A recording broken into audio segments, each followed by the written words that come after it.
Olá, pessoal, sejam bem-vindos a mais um episódio do Hipocratizando.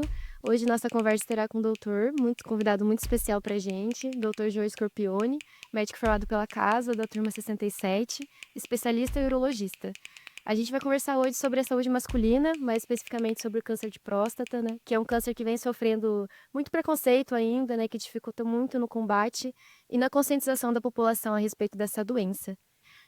Então, para começar, doutora, a gente teve um podcast recente sobre o câncer de mama, mas a gente também queria situar nossos ouvintes que estão chegando agora, né, para esse episódio, sobre o que exatamente é o câncer, se o senhor poderia explicar para a gente o que é o câncer, e qual a diferença também entre os tumores malignos e os tumores benignos, por favor. Ótimo, Laura. Muito obrigado, tá, pelo convite. Um prazer estar aqui com vocês. Sou um ouvinte do Hipocratizando, tá? Estou muito feliz de estar aqui com vocês, ter recebido esse convite. Ótima pergunta, tá bom? É muito interessante a gente sempre diferenciar essas doenças da próstata. Então, quando a gente fala de câncer de próstata, a gente está falando da doença maligna. Quando a gente fala em câncer, a gente está falando de uma doença que ela tem a capacidade de invadir os tecidos, tá certo? Uhum. Destruir aquelas células e se disseminar, mandar o que a gente chama de metástases. Ou seja, a doença se prolifera no corpo todo. Diferentemente do tumor benigno da próstata, que é o que a gente chama de próstata aumentada, próstata inchada, ou a sua histologia chamada HPB, hiperplasia prostática benigna, que é uma Sim. doença muito mais frequente. Então essa diferenciação é essencial, esse é o papel do urologista frente a um homem a partir de certa idade. Uhum. E o que exatamente seria a próstata, assim, né? E qual é a função dela no sistema masculino? Perfeito. A próstata é uma glândula produtora do líquido prostático. É um líquido que auxilia na produção do líquido seminal e ele faz a fluidificação do sêmen. Além disso, a glândula da próstata, ela auxilia na função da continência urinária. Ela ajuda a segurar a urina. Ela funciona como uma válvula também. Uhum. E você falou da questão, tipo, teria fatores de risco, você falou da idade, né, e tudo mais. Seria um fator de risco para o homem, mas também algum fator genético influencia a ser mais propenso a ter esse câncer de próstata? Câncer de próstata é uma doença muito frequente no homem, né? Cerca de 5 a 8% dos homens podem evoluir com câncer de próstata. Ela é uma doença, então, que a gente chama, é o câncer mais frequente no homem, com exceção daqueles tumores de pele não melanoma, Uhum. tá certo? Quando a gente fala de fatores de risco para o câncer de próstata, a gente sempre lembra da idade. 85% dos tumores acontecem após os 50 anos, Hum. tá bom?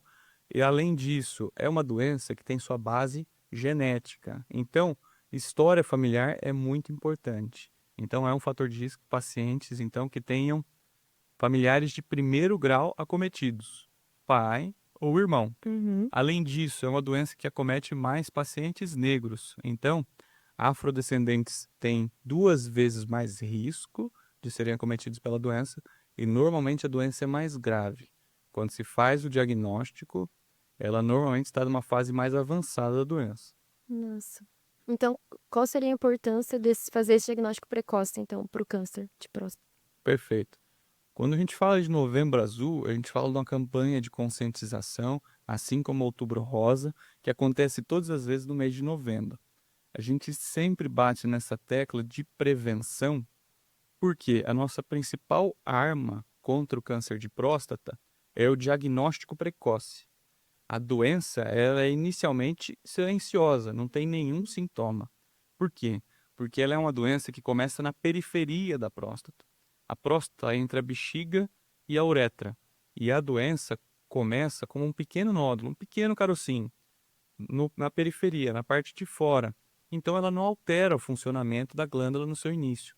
Não tem nenhum sintoma. Então, é nessa fase em que a gente tem as melhores chances de cura.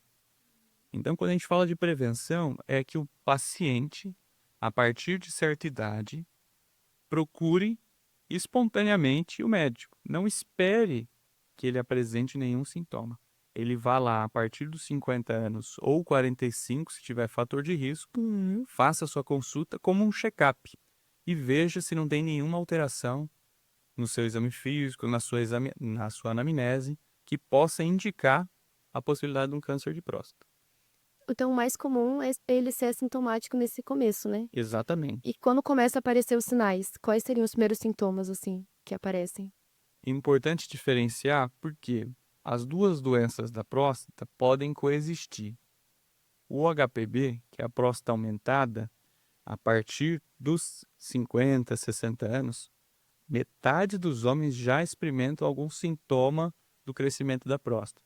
O que é isso? Jato fraco, né? Dificuldade para fazer xixi, esvaziar a bexiga, dificuldade para urinar, acordar à noite para urinar. Esses sintomas, eles podem se relacionar com ambas as doenças, mas muito mais frequente com a doença da próstata aumentada, Uhum. o HPB, que é o tumor benigno. Então, quando a gente fala de sintoma do câncer de próstata especificamente, a gente está falando de uma fase mais tardia da doença. Normalmente, quando esse tumor, que começa com um pequeno caroço, um pequeno nódulo, vai se aumentando, se alastrando, pode acometer o canal da urina, mas também acometer a bexiga, acometer o reto, ou ainda mandar metástases. Então a gente fala de sangramento urinário, dificuldade urinária, ou ainda, nas metástases, dor óssea. A gente fala do osso porque é o principal sítio de metástase, é para onde ele se prolifera, tá bom? Uhum. E qual seria, então, o principal exame para diagnosticar, para ter esse diagnóstico precoce? Perfeito. Então, pelo Ministério da Saúde, na verdade, pela Sociedade Brasileira de Urologia, a gente faz então esse screening do câncer de próstata para todos os homens a partir dos 50 anos ou 45 se ele tiver fator de risco, seja ele Uhum. familiar de primeiro grau ou afrodescendente. E no que se baseia esse screening? História do paciente, né? Uma anamnese bem feita, tá certo? O exame do PSA, que é um exame de sangue, e o exame do toque retal. A gente faz essa interpretação e avalia o risco desse paciente ter câncer de próstata. O diagnóstico definitivo, onde a gente mata, fala assim, não, de fato você tem câncer, é com a biópsia. A gente tira o pequeno fragmento da próstata e identifica ali a malignidade, né? O Uhum. adenocarcinoma de próstata, e classifica ele na escala de Gleason, tá bom? Para a gente falar qual é o risco daquela doença se disseminar, qual é a agressividade dela a partir da patologia. Uhum. Essa escala é em, tipo, em estágios? Essa escala ela varia com o grau de indiferenciação da doença. A escala em si, né, ela vai de 6 a 10 e a gente tem o score, que vai de 1 a 5. Então, a escala é somatório das duas patologias mais frequentes. Ou seja, a gente está falando do grau de indiferenciação. Uhum. O quanto aquele tumor é agressivo, tá certo? A partir disso, a gente faz o estadiamento. Vê em que fase que está a doença. E a gente lança a mão dos exames de estadiamento, a ressonância, a cintilografia, o PET, para a gente ter uma avaliação inteira desse paciente, né? Uma avaliação completa e entender em que estágio está a doença. Se ela está localizada na próstata, se é uma doença localmente avançada que está na pelve, ou ainda se é uma doença disseminada, metastática, se ela está em algum outro órgão fora da Entendi. pelve. Uhum. A gente sabe que tem muito preconceito em relação ao exame de toque, né? Tipo, acho que deve ser muita dúvida dos nossos ouvintes, no sentido, tem outro exame que eu possa fazer que para não fazer o exame de toque, ou realmente eu tenho que fazer o exame de toque? Por que a gente sempre bate nessa tecla e sempre orienta os nossos pacientes a fazer? Porque é um exame rápido, indolor, tá certo? De zero custo, em que em alguns segundos a gente consegue dar um panorama da saúde da próstata do paciente, tá certo? Então, quando a gente fala em saúde populacional, se a gente fosse lançar a mão de qualquer outro exame que fosse, imagina o custo que isso teria, tá bom? Então, assim, e outra, imagina a ansiedade que geraria no paciente, né? Para esperar um exame desse, imagina uma fila do SUS para fazer outro que não esse exame. Então, essa estratégia que a gente lança consegue fazer um diagnóstico muito preciso, né, daquele paciente que possa ter câncer. Então, esse é o melhor que a gente pode ofertar para o nosso paciente. É uma estratégia muito interessante que cobre muito bem a nossa saúde populacional e rapidamente a gente já consegue falar para o paciente: não, fique tranquilo, olha, a gente vai precisar aumentar aqui nossa investigação, porque talvez tenha alguma coisa mais séria no seu caso. Uhum. Você falou do exame PSA também, né? O que Isso. seria esse exame? O exame PSA é um exame de sangue, né? Que ele marca uma proteína no nosso sangue, que é uma proteína emitida, tá? Pela próstata, tá bom? Uhum. Ela é uma proteína feita pela próstata que auxilia daí na solubilização do líquido seminal. E ela é somente produzida pela próstata. Veja, ela não é produzida pelo câncer de próstata. Então ela não tem especificidade com câncer. Algumas condições podem aumentar a PSA. Próstata aumentada, inflamação na próstata, trauma de uretra ou próstata e também Uhum. o câncer de próstata. Então esse exame ele requer interpretação, tá certo? Entendi. A gente não pode olhar simplesmente o valor de referência desse exame para falar tem ou não câncer. Uhum. Ainda assim, devemos lembrar que em 20% dos cânceres de próstata, o PSA é normal, seja porque é uma doença de baixo risco, uma doença muito inicial, ou ainda pode ser uma doença tão agressiva que a célula deixou de produzir o PSA, Caramba. entende? Então, somente o exame de sangue não é uma estratégia boa para a gente fazer esse screening, esse preventivo para o paciente. Uhum. A gente precisa alinhar essas duas estratégias. De juntar todos os exames, né? Exatamente. Em questão de tratamento, como seria feito? Para um câncer mais localizado ou um câncer disseminado, tem diferença? Com certeza, uma ótima pergunta. A gente sempre faz essa rotina com o paciente. Então, chega o paciente para a gente precisa, primeiro, teve aquela hipótese, a partir desses 2 exames, a gente vai ampliar nossa investigação, tá certo? Vai pedir uma ressonância. Na ressonância, mostrando um nódulo ou já tendo um nódulo sentido, a gente vai fazer uma biópsia para esse paciente. Em confirmado o câncer, a gente precisa entender em que fase a doença está. E isso que a gente dá o nome de estadiamento. Para a doença localizada da próstata, aquela que a doença está confirmada ao órgão, somente dentro da próstata, a gente vai fazer um tratamento específico para a próstata. Essa é a fase em que a gente tem 90% de chance de cura com um único procedimento.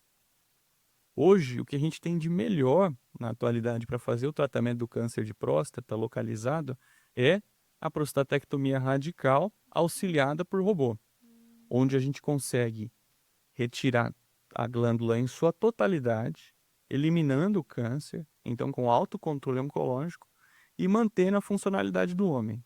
Quando a gente fala de parte funcional, os homens mais velhos vão lembrar de como era a cirurgia anteriormente, a cirurgia aberta. Por quê?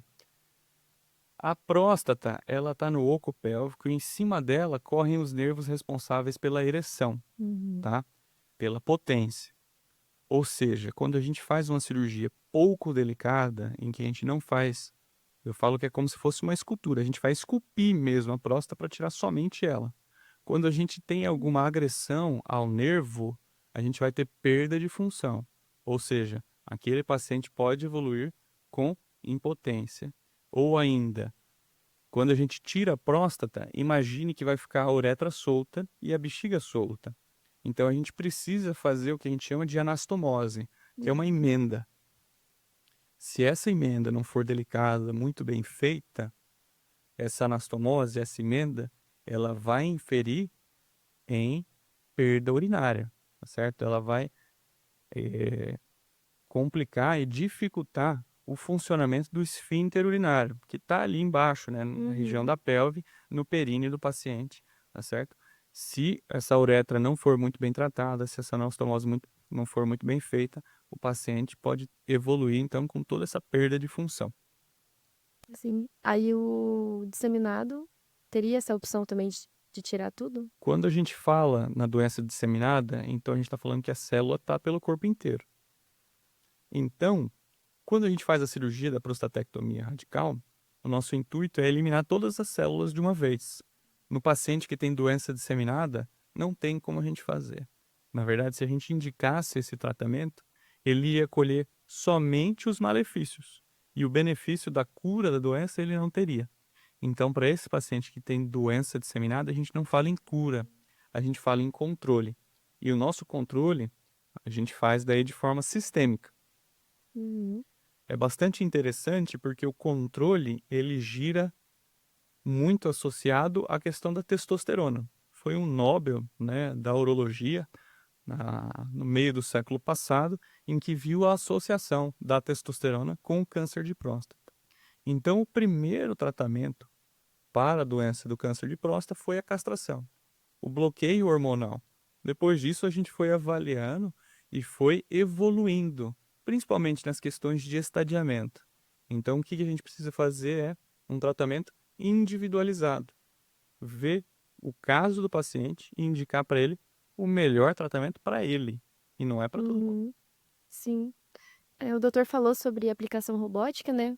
A gente queria que o senhor comentasse mais como que tá hoje em dia mesmo, essa evolução toda, né, dentro da medicina com a robótica e no que ela tá auxiliando nesse combate do câncer de próstata. Perfeito, é uma ótima pergunta. Eu acho que é um tema muito atual, tá certo? A cirurgia robótica, ela é uma realidade, na verdade, aqui em Londrina, né? O programa de cirurgia robótica de Londrina, ele já tem mais de 5 anos, tá certo? Uhum. E a maioria dos pacientes hoje, né, são operados por essa técnica na atenção suplementar, né, na clínica privada.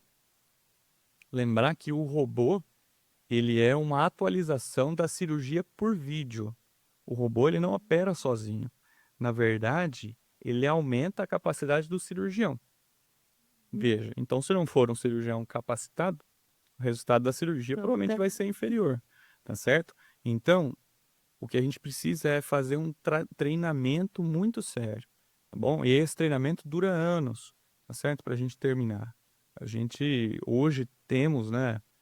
Nós temos isso em Londrina já, mas procurei, quando eu estava fazendo meu treinamento, fazer fora. Fiz com a certificação internacional.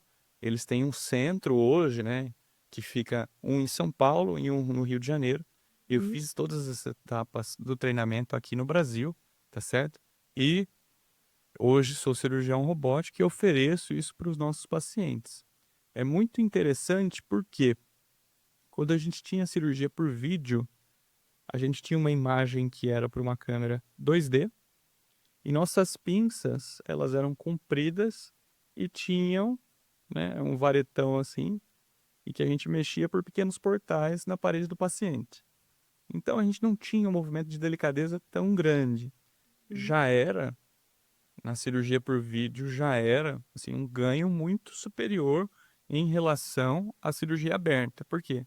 Imagina que é no oco pélvico, a gente tinha que chegar muito próximo à estrutura para fazer essa dissecção e para fazer essa anastomose. A cirurgia por vídeo já deu um ganho muito grande para a gente. Só que o robô, a gente ganha uma visão completamente aprimorada. Temos uma visão ali em 3D real. A ótica do robô são dois olhos. A gente chega muito perto ali. O braço do robô, ele é biarticulado. Ou seja, ele consegue fazer um movimento de punho até maior que o meu. Ele gira 720 graus. Então a gente trava, né, usa o recurso dali de uma embreagem, o clutch, e consegue fazer uma curvatura, né, de até 720 graus. Então a gente faz toda essa preservação nervosa e toda essa anastomose uretral de forma muito mais delicada, com melhores resultados, uma melhor recuperação muito mais rápida do que a gente tinha anteriormente. Sim. E, tipo, com o robô fica bem menos invasivo também, né? O Exatamente. O processo. paciente, no Os outro dia, movimentos também. não parece que operou, tá certo? Já tá lá em cima da maca, querendo ir embora, pedindo para ir para casa já. É fantástico para os E nossos você pacientes. controla com. Tipo, você controla o robô, né? Exatamente. Com uma máquina assim. Exatamente. Eles são, na verdade, três coisas, o robô em si. É o centro de o console, em que o cirurgião está fora, né? Os braços robóticos ficam presos ao robô, juntamente com o cirurgião auxiliar. E depois temos o cérebro do robô em si, que é o centro de dados que vai transferir ali o meu joystick do meu console, onde eu estou vendo e estou mexendo, para os braços robóticos que estão em contato com o paciente. Nossa, alta tecnologia, né? Uhum. Bom, acho que era isso que tínhamos para conversar hoje. O doutor, se quiser falar uma palavra para os nossos ouvintes de prevenção, para ele, né, o que que eles têm que fazer para prevenir o câncer. Não, perfeito. Laura, é ótima pergunta. Eu agradeço o espaço, né? Agradeço o convite. Prazer conversar com você, estar aqui com Perfeito. todos vocês. Eu acho que, na verdade, uma coisa que a gente sempre tem que lembrar é que não existe uma prevenção primária para o câncer de próstata. Não tem algo que a gente tome ou faça que consiga evitar com que a gente evolua com a doença.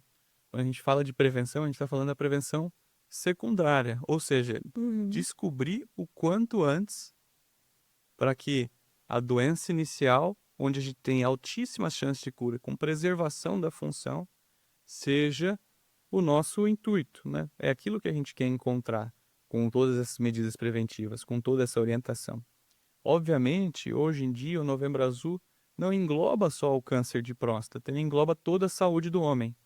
E a gente sabe que o homem que cuida da sua saúde, seja da sua alimentação, do exercício físico, do seu sono, do seu cotidiano, ele consegue encarar muito melhor todas as doenças dele, inclusive o câncer de próstata.